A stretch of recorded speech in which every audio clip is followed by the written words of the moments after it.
Right, driver's side leaf spring. New insulators and shackles and bushings, all that jazz. It's all done and installed. Onto the driver's side. Fun, fun. Pretty and new. Bushings and springs and rubber items. Yucky and old. Getting passenger side apart. No way, here we go. Right. Passenger side leaf spring. Eesh. Eesh. Don't even want to know about the bushings that I got out of. That's the hanger. Out of the hanger, I didn't even bother taking the ones out of the spring itself. But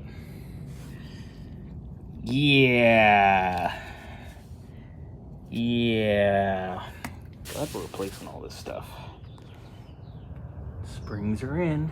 New shackles, new bushings, new isolators. Both sides looking good. Good. Sitting pretty with our new springs. I like the way it sits. Looking good. We're running good. Gonna go out here for a test drive for a moment. See what we got.